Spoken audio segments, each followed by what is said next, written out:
Welcome to a new season of the Raiders Report. I'm your host, JT. The Raiders open up the 2010 season this Sunday in Nashville against the Tennessee Titans, and it's a tough test as they try to stop running back Chris Johnson. We'll get to him a little bit later on in the show, but we want to start off by talking about the offseason, and what an offseason it was. The Raiders had an amazing draft. They were also active in free agency and with trades. And when it comes to this organization, the confidence is sky high. In years to come, when we look back on this offseason, it'll be an offseason to remember. The attention is focused on the defense first, as Al Davis and his staff trade for linebacker Cameron Wimbley. The hard-hitting veteran, entering his 5th season, led the Browns in sacks in 2009. I think I breed speed, experience, talent, and playmaking ability to this defense. With one move, the silver and black add instant depth and energy on the field by bringing in linebacker and special team standout Quentin Groves. 24 hours later, the overhaul of the linebacking unit is complete. With the 8th pick in the 2010 NFL Draft, the Oakland Raiders select Rolando McClain. They got a good football player who's going to play for them well and play immediately. He's a tough, fiery football player, well coached under Nick Saban. They won't be looking for a middle linebacker in the next few years. They expect me to make immediate impact, but I expect it for myself, so I just being the natural leader that I am. Hopefully I can lead them the same way I did at Alabama. Round 2 of the 75th draft, defensive end out of Texas, Lamar Houston becomes a Raider. And another solid pick by the Oakland Raiders. The next 2 picks are used on the offensive line. From a small school with big talent, Jared Veldheer joins the team, as well as the highly projected Bruce Campbell. That's the guy you want first off the bus. What offensive line coach doesn't want to coach that guy? Campbell generates over 2,700 pounds of force.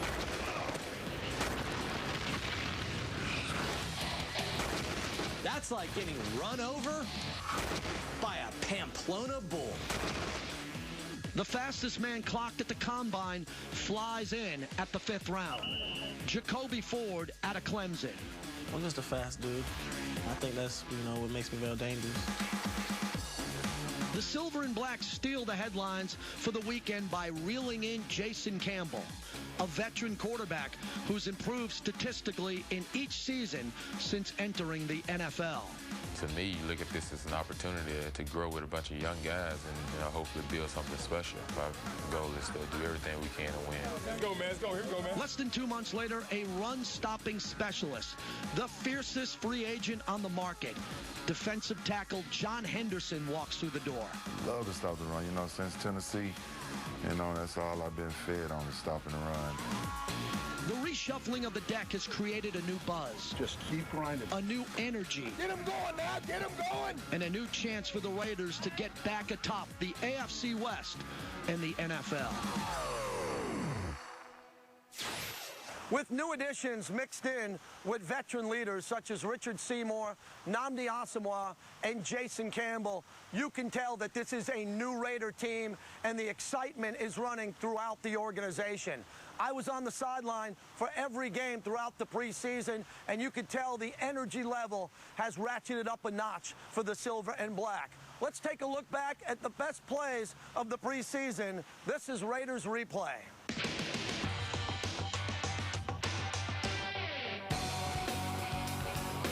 Plenty of time, and now he's sacked by Lamar Houston. 2 sacks for Houston here in his first series in the NFL. Boulder looking end zone, throwing out left for Nick Miller. He's got it. Here's Nickel throwing right through the hands, intercepted. That is Boyd going all the way in for a touchdown. Boyd 10-5. Campbell throws out left and is caught by Lewis Murphy. Michael Bush up the middle, finds a crack, breaks free, first down Raiders. Cameron Wimbley again. He has got 4 sacks in the first half.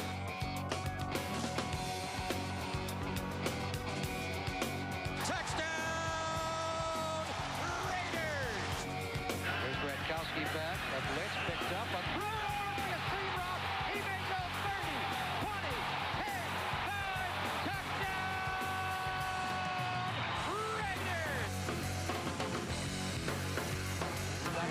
one down the right sideline for Hayward. Bang! Went up and took it down. Now he's going to fire one. It is caught for a touchdown. Here's a deep one by Kyle Bowler. Wide open, Jacoby Ford. Raiders Replay is brought to you by California Lottery. He's one of the best safeties ever played the game, and just kind of to be here in the Raider organization, just to kind of grow up with his legacy, it's tough and it's a sad situation. I knew about Jack Tatum, knowing about the Raiders and how great a player he was, and a big-time playmaker, big-time hitter. But just hearing from him when he would come and take the time out to speak to the younger players, that meant a whole lot. He's a legend, and the things he did on the field, too bad we can't do some of those things now, because it really sent the intimidation factor out. But he left behind a great legacy. Welcome back to the Raiders Report. I'm your host, JT. On July 27th, we heard of the news of the passing of the great Jack Tatum. Throughout the 70s, he made some of the biggest hits that we've seen in NFL history. His ferocious style of play will never be forgotten by the Raider Nation. And who could forget some of those hits? The immaculate reception, the Rob Lytle fumble in the '78 championship game, and maybe the greatest hit of all on Sammy White in Super Bowl 11. He had timing. When he makes contact, that person goes down, and he's looking over. One of the most iconic shots of Super Bowl history.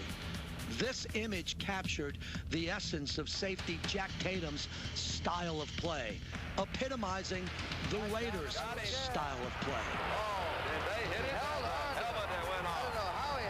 I like to think that I went out and played a real hard, tough game. We used to have a saying, first one cries a sissy, and that really applied in those games. Selected by the Raiders in the first round of the '71 draft, Tatum immediately set out to prove his critics wrong. When I came out, I was told that I was too small to play professional football. Cleveland Browns didn't draft me because they said I was too short. Said I was 5'10" with a 3-inch afro. That's how I got to the Raiders. They didn't put any holds on you or anything. They just let you go, and if you could do the job, then you were a Raider. Not only did Jack do the job, he did it well. Later known as the Assassin, his reputation as a ferocious hitter ultimately preceded him. You didn't run certain pass routes against us.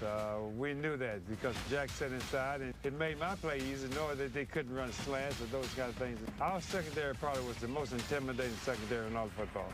Guy gets hit so hard his equipment comes off.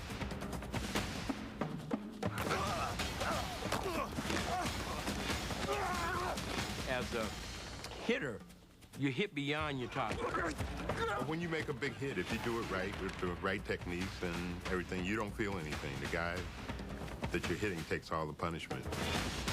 Jack's athleticism, coupled with his fearless approach, led him to 3 consecutive Pro Bowls and a World Championship title. There's the gun sounding the end of the game. John Madden goes on the shoulders of his players. But to some, Tatum was labeled a villain for being the best at what he was paid to do. I don't think it was justified. I think he's misunderstood.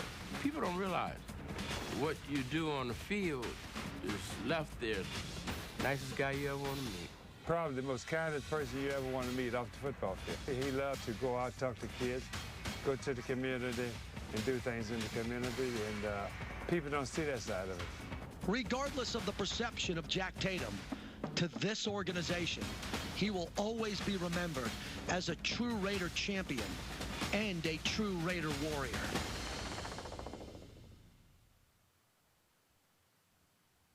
Good afternoon, everybody, and welcome to Oakland, California.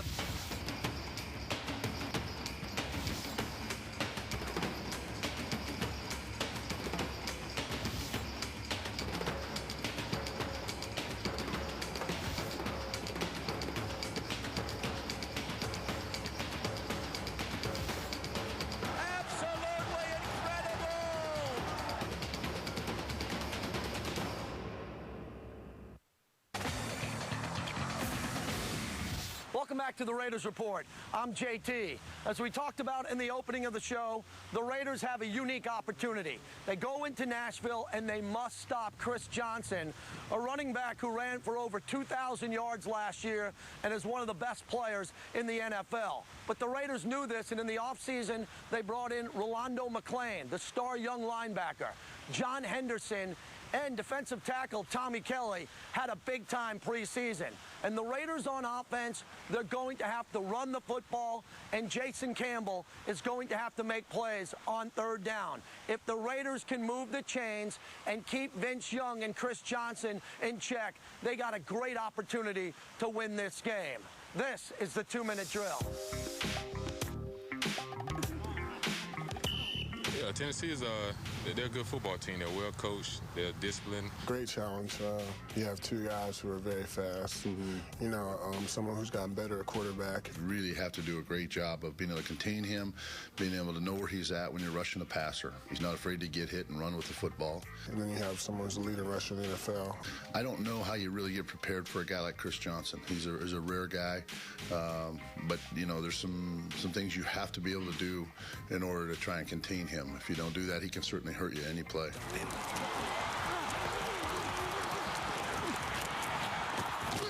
He has the best run-blocking team in the NFL, so it's a challenge that you'd have to answer.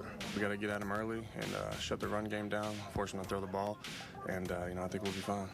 One thing they do defensively that really stands out on film is that they run to the football.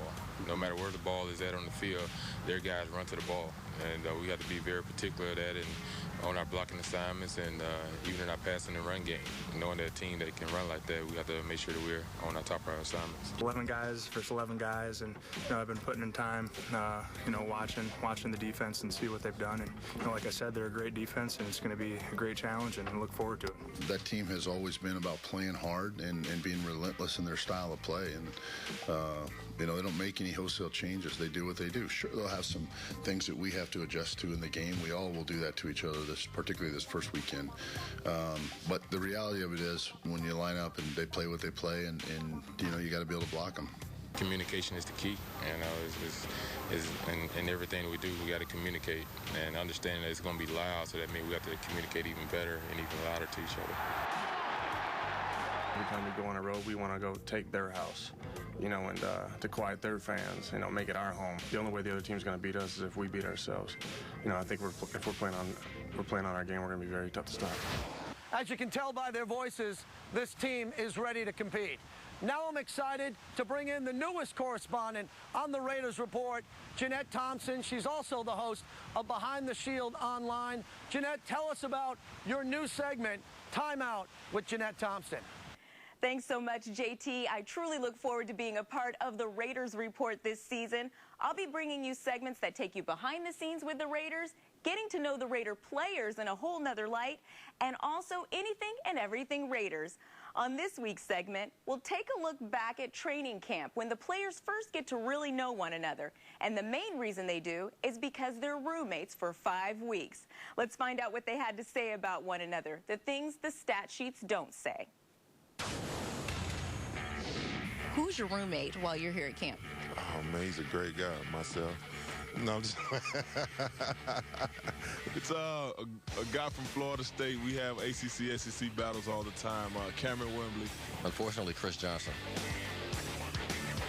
He snores, and he's on the phone all night talking to his wife. Great guy. He doesn't snore. That's the biggest thing. You don't have a roommate here in training camp. That is correct. I don't do roommates. Mario Henderson. Michael Bush.